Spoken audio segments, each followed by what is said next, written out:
কবিতা বিহুটো পালন কৰোঁ আহক। ৰচনা আৰু আবৃত্তি প্ৰণামিকা শৰ্মা। বিহুটো পালন কৰোঁ আহক, সেই বিহুটো যাৰ আচলত ধৰি আমি জাতিটোৰ অস্তিত্ব ৰাখিব খুজিছোঁ, যি আমাৰ আয়ুস ৰেখাদানৰ দৈৰ্ঘ্যতা আঁকিছে, যি কঢ়িয়াইছে দেশে বিদেশে আমাৰ পৰিচয়, সেই বিহুটো স্বাভিমানেৰে পালন কৰোঁ আহক। পাৰে যদি বিদ্যুতেৰে জকমকাই থকা মঞ্চৰ পৰা নামি আহক আহঁতৰ তললৈ, পথাৰৰ মাজলৈ। পাৰে যদি ৭ দিনৰ ৭ বিহু পালন কৰক ধুমধামেৰে, একাত্ম হওক আন্তৰিকতাৰে। গৰু বিহুত গৰুক গা ধুৱাই, মানুহ বিহুত ডাঙৰক প্ৰণাম আৰু সৰুক মৰমেৰে আপুনি সজাই তোলক ঘৰখন স্বকীয় পৰম্পৰাৰে। গোসাই বিহুত পৰমেশ্বৰৰ প্ৰতি কৃতজ্ঞতাৰে এগছি বন্তি জ্বলাওক।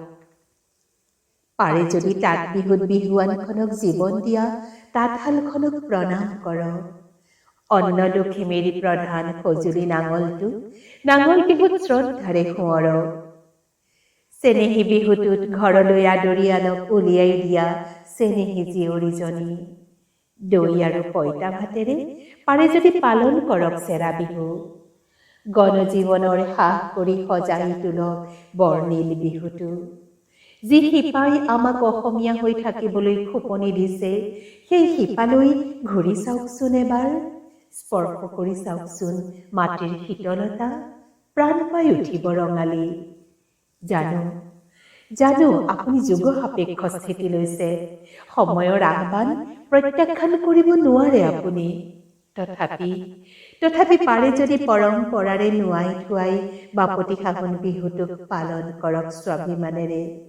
নতুন জীৱনবোৰৰ বাবে প্ৰেৰণা হ'ব পৰাকৈ পাৰে যদি অসমীয়া হওকচোন মাত কথাৰে সাজে পোছাকেৰে, সৰল অসমীয়াৰ অকৃত্ৰিম চেনেহেৰে।